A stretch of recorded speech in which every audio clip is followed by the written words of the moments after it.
I sit here staring at my phone, reading yet another guilt-tripping message from my mother about how I should give my half-sister one of my apartments.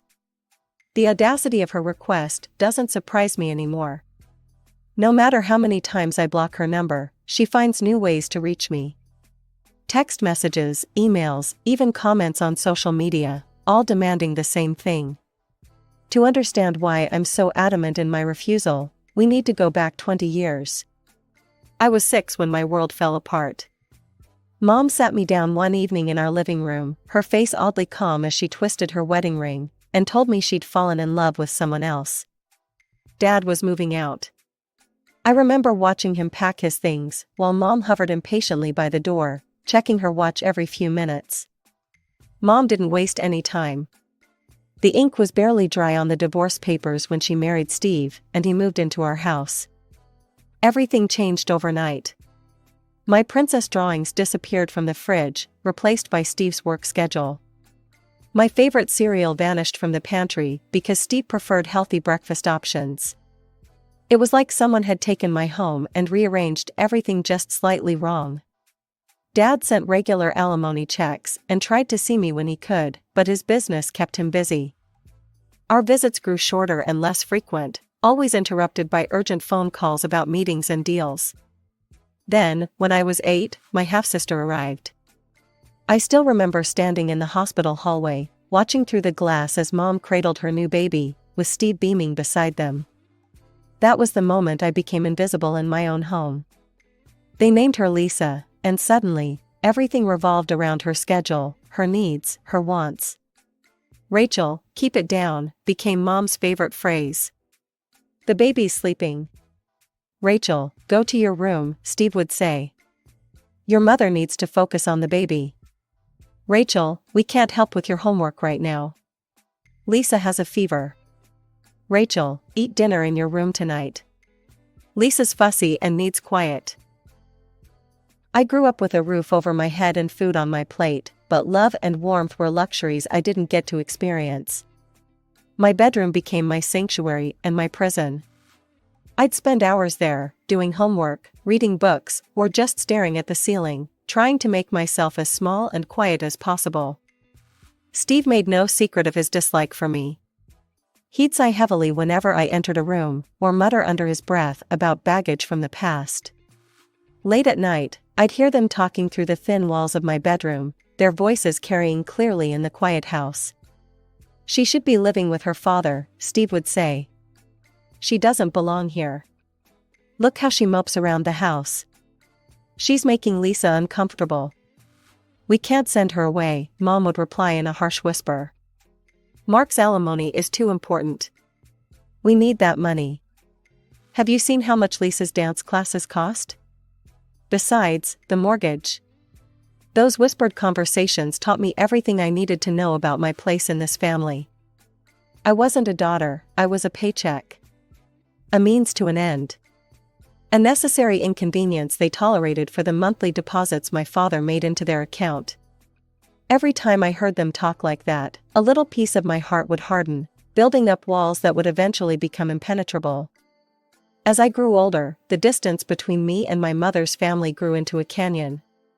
Every summer vacation became a stark reminder of where I stood in their hierarchy. While they packed their bags for beach resorts and theme parks, I'd be shuttled off to Dad's place like an afterthought. "We just can't afford an extra ticket, Rachel," Mom would say, not quite meeting my eyes. "But you'll have fun with your father, won't you?" The truth was, I did have fun with Dad, even though our time together was punctuated by business calls and urgent meetings. He'd sit with me during breakfast, his phone constantly buzzing, looking at me with guilty eyes. "I'm sorry, Princess," he'd say for the 100th time. "The business is really taking off, and I need to be available. But look what I got you." And out would come the latest iPhone, or a new laptop, or the newest gaming console. I remember the day he gave me my first MacBook. His eyes lit up watching me open it. "This is for all those weekends I had to cancel," he said. "I know it doesn't make up for it, but..." "It's perfect, Dad," I told him, and I meant it. Not because of the expensive gift, but because of how his face brightened when I hugged him. But my happiness would always be short-lived. The moment I returned home with any new gadget, the storm would begin. "A MacBook?"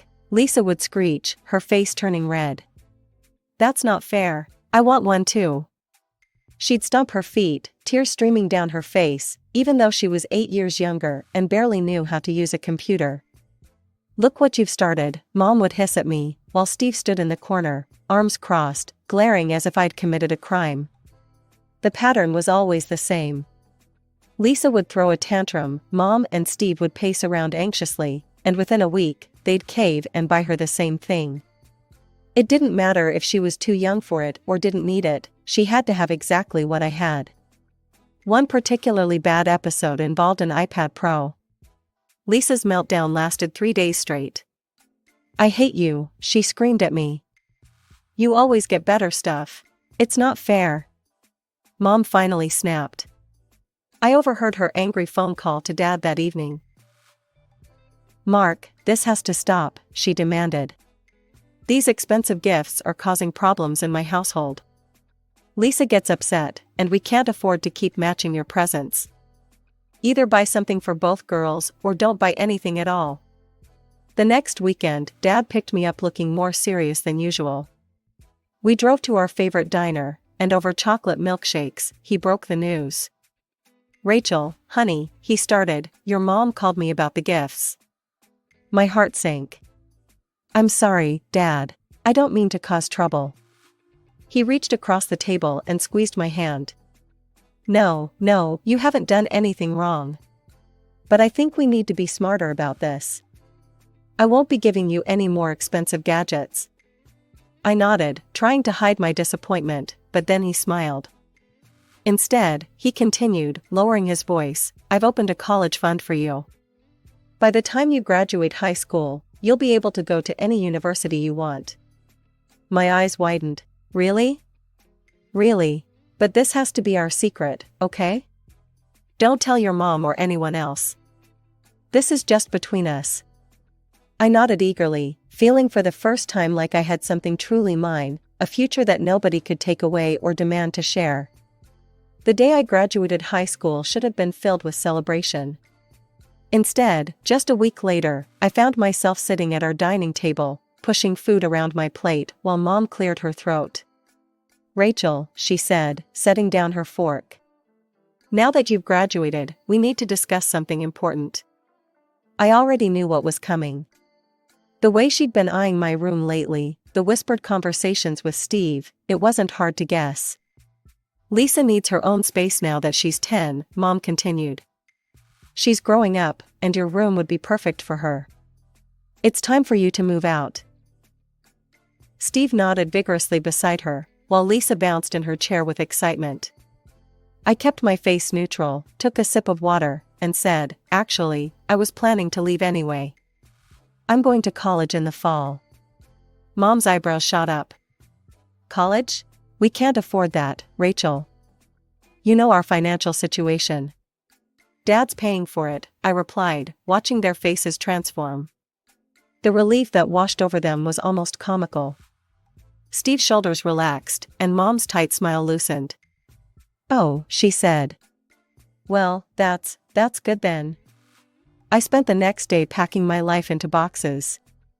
The walls of my room, already bare from years of not being allowed to put up posters, "It'll damage the paint, Rachel," seemed to close in on me. Through the thin walls, I could hear Mom and Steve talking in their bedroom. Finally, Steve was saying, his voice gleeful, "No more dealing with Mark's daughter. And the alimony payments will stop too." "I know," Mom replied. "I was worried we'd have to keep her around longer." This worked out perfectly. Their words should have hurt, but I felt nothing but relief. 2 days later, I loaded the last box into Dad's car. Dad had taken a whole week off work, the first vacation he'd had in years, and surprised me with tickets to Hawaii. As our plane took off, I watched my hometown disappear beneath the clouds, feeling lighter with each mile we put between us and that house. "I thought we could use some father-daughter time before college starts," he said, squeezing my hand. For the first time in years, his phone stayed off. We spent our days on the beach, trying to surf, badly, eating at local restaurants, and talking, really talking, about everything and nothing. In the evenings, we'd sit on our hotel balcony, watching the sunset paint the sky in colors I'd never seen back home. One night, as we watched the waves crash against the shore, Dad turned to me.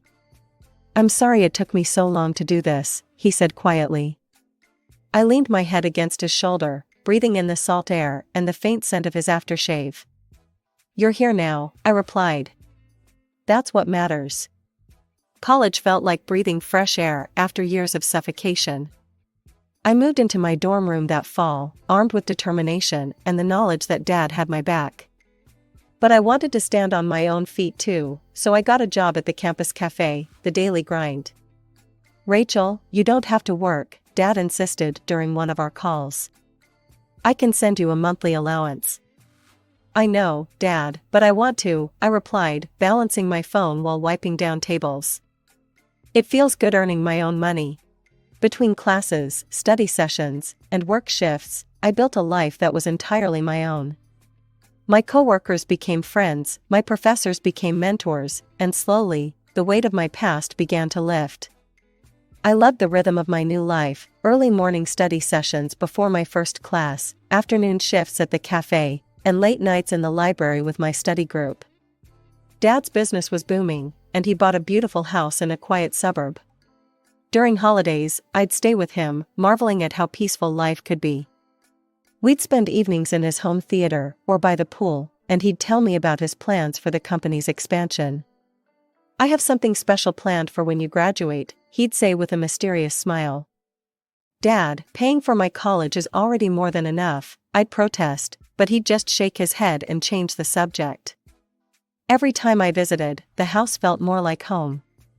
I had my own room there, decorated exactly how I wanted it, something I'd never been allowed in my mother's house.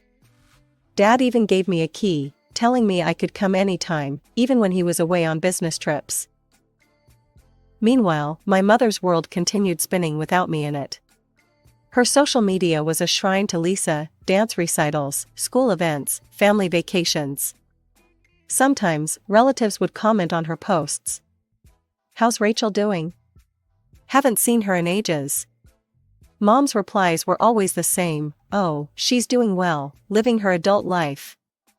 As if I was some distant acquaintance she'd lost touch with, not her firstborn daughter. She had no idea I was making Dean's List every semester. Didn't know I'd been promoted to shift supervisor at the cafe. Couldn't tell you what I was majoring in or who my friends were. My life had become a fill-in-the-blank space in her story, and she seemed perfectly content to leave it empty. I threw myself into my studies, determined to make the most of the opportunity Dad had given me. Between classes and work, I joined the business club and even started tutoring younger students in economics. My professors started talking about graduate school possibilities, and for the first time, I could see a clear path forward for my life. One day, scrolling through my feed, I saw a photo of Lisa's 12th birthday party. The house was decorated with balloons and streamers, and Mom had tagged every relative except me. "Our little princess is growing up so fast," the caption read, followed by a dozen heart emojis. I stared at the image for a long moment, then closed the app. That night, as I locked up the cafe, I realized I didn't feel the ache I expected. Instead, I felt light, unburdened, like I'd finally put down a heavy bag I'd been carrying for years. Graduation day was bright and sunny.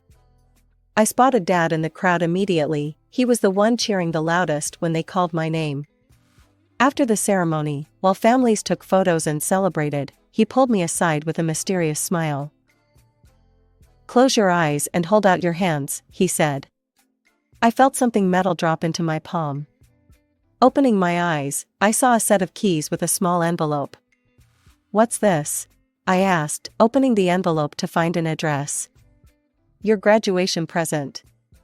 An apartment in your name, back in hometown. Fully furnished and ready for you to move in." I burst into tears, throwing my arms around him. "Dad, this is too much." "Nothing's too much for my little girl," he said, hugging me tight. The apartment was perfect, modern, spacious, in a quiet neighborhood. I found a job at a local marketing firm, settled into a comfortable routine, and rarely thought about my mother's family anymore. Life was good, simple, peaceful. Then came the phone call that changed everything. The tests came back positive, Dad said, his voice unusually quiet. It's stage 3 pancreatic cancer. The next 2 years became a blur of hospital visits, chemotherapy sessions, and desperate searches for experimental treatments.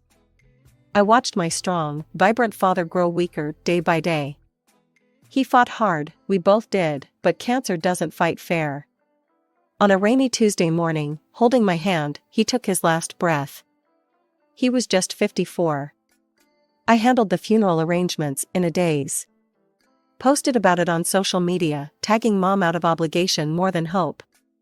Her response came hours later. Sorry, but I'm too busy to attend my ex-husband's funeral. Lisa has a dance recital that day.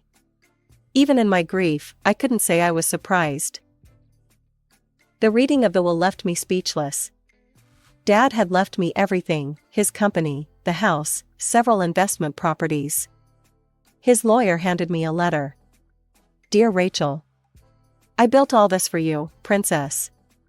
I'm sorry I can't be there to see what you'll do with it, but I know it'll be something amazing. Take care of yourself first, then others if you can. Love, Dad. I hired Marcus Chen, Dad's trusted VP, to run the company as CEO. He had the experience I lacked, and I knew Dad would approve.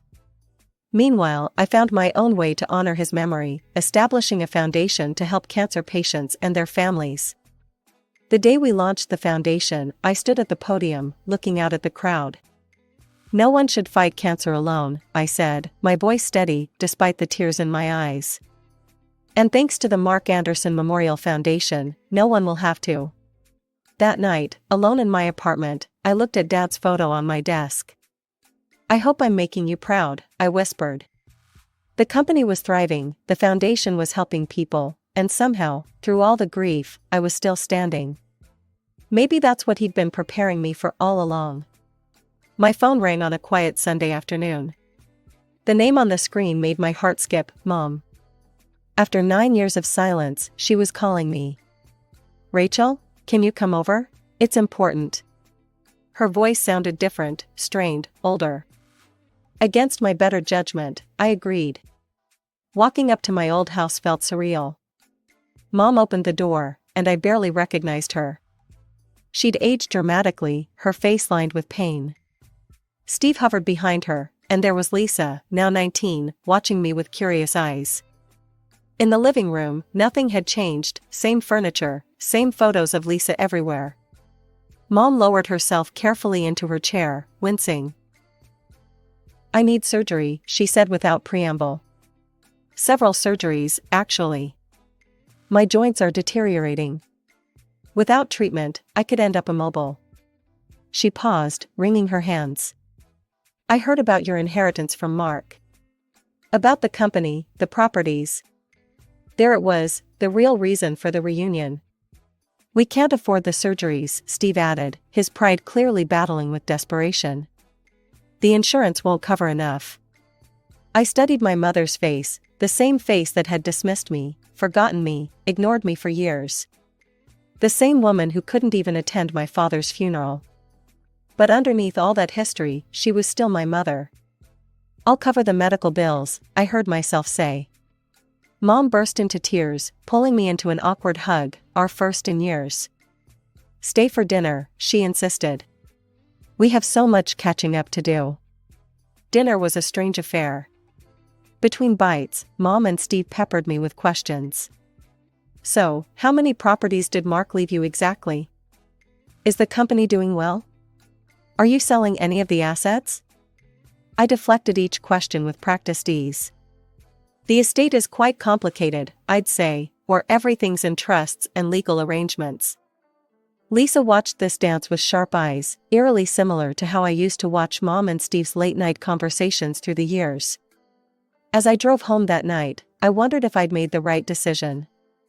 I had the means to help, and despite everything, some small part of me still hoped that maybe, just maybe, this time would be different. The next day, I contacted the hospital to arrange payment for Mom's surgeries. Whatever happened next, at least I knew I'd done what Dad would have wanted, being better than the hurt I'd been given. The surgeries were successful. I paid each medical bill without question, and within months, Mom was walking normally again. That's when the invitations started coming. "Rachel, come for Sunday dinner." "Rachel, we're having a barbecue." "Rachel, Lisa misses you." Each visit felt like walking on eggshells. Mom would reminisce about my childhood, conveniently editing out the painful parts. Steve would ask casual questions about Dad's company. Lisa would watch me with a mixture of expectation and something else I couldn't quite identify. "We're finally a family again," Mom would say, reaching for my hand across the table. But I noticed how her eyes never quite met mine when she said it. When the invitation came for Lisa's 20th birthday party, I decided to make an effort. I bought her the latest iPhone, top model, all the bells and whistles. Maybe it was an attempt to bridge the gap between us, or maybe I just wanted to give her something I knew she'd like. The party was a small affair, just the four of us. No friends, no other relatives. Mom had insisted on keeping it intimate, though now I understood why. Lisa unwrapped the iPhone with barely concealed disappointment. "Oh, thanks," she said flatly, setting it aside without even opening the box. She kept glancing at Mom, as if waiting for something. Then came dinner, and Mom cleared her throat in that way I remembered all too well from childhood, the sound that always preceded something unpleasant. "Rachel, sweetheart," she began, her voice honey-sweet. "The phone is lovely, but we were thinking you could give Lisa something more substantial." I paused, fork halfway to my mouth. "What do you mean?" "Well," Mom continued, sharing a look with Steve, "we know your father left you several properties. And Lisa's graduating from college soon. Wouldn't it be nice if she had her own place? You have so many apartments, surely you could spare one for your sister?" The room went silent. Steve stared intently at his plate, while Lisa leaned forward, eyes bright with anticipation. This was clearly what they'd been building toward all along. I set down my fork carefully, trying to process what I was hearing. All those family dinners, the sudden interest in my life, the constant invitations, it had all been leading to this moment. "No," I said quietly. "I won't be giving away any of my properties." Mom's sweet expression faltered. "But Rachel, it's your sister. Surely your father would have wanted." "Don't," I cut her off. "Don't you dare tell me what my father would have wanted." The room temperature seemed to drop several degrees. Mom's face turned red with anger, while Lisa slumped in her chair, crossing her arms. "How dare you be so selfish?" Mom snapped. "Your sister deserves." "No," I said again, standing up. "What I deserve is to not be used for my money. Not now, not ever." Mom's sweet facade shattered instantly. Her face contorted with rage as she slammed her hands on the table, making the dishes rattle. "You ungrateful little bitch," she screamed. "After everything we've done for you. You're just like your father, selfish and heartless." Lisa shrank back in her chair while Steve stood up, looming over the table. But I wasn't that scared little girl anymore. "Everything you've done for me?" I shot back, standing my ground. "Like throwing me out at 18 the moment Dad's alimony check stopped coming? Like treating me like an unwanted houseguest in my own home? You were never part of this family," Mom shrieked. "You were always in the way, always causing problems. And now you have all this money and won't help your own sister?" She lunged forward, hand raised to strike me. I caught her wrist midair. "Touch me," I said quietly, "and I'll go straight to the police. And then I'll sue you for every penny I spent on your surgeries." The color drained from her face. Steve took a step back. Lisa's mouth hung open. "You wouldn't dare," Mom whispered. "Try me. I'm not that powerless little girl anymore." I grabbed my purse and headed for the door, turning back one last time. "Don't call me again. Don't message me. Don't try to contact me through relatives. We're done." That was more than a year ago. Now I sit in my office, looking out over the city as another one of Mom's messages pops up on my phone. They started coming a week after that dinner, first angry, then pleading, then tearfully apologetic. Please, Rachel, we're family. Your sister misses you. We can work this out. I block each new number, each fake social media account they create. Sometimes I catch myself wondering if I'm being too harsh, if I should give them another chance. But then I remember Dad's words from his letter, take care of yourself first. So that's what I'm doing. The company is thriving under Marcus's leadership. The Cancer Foundation is helping dozens of families. My life is full of meaning and purpose, built on the foundation of love that Dad provided. Yesterday, I received an invitation to Lisa's graduation. Inside was a handwritten note from Mom, please come. We can start over. I dropped it in the shredder without a second thought. Some people say blood is thicker than water, but the family you choose, the bonds you forge through love and trust, those are the ones that truly matter,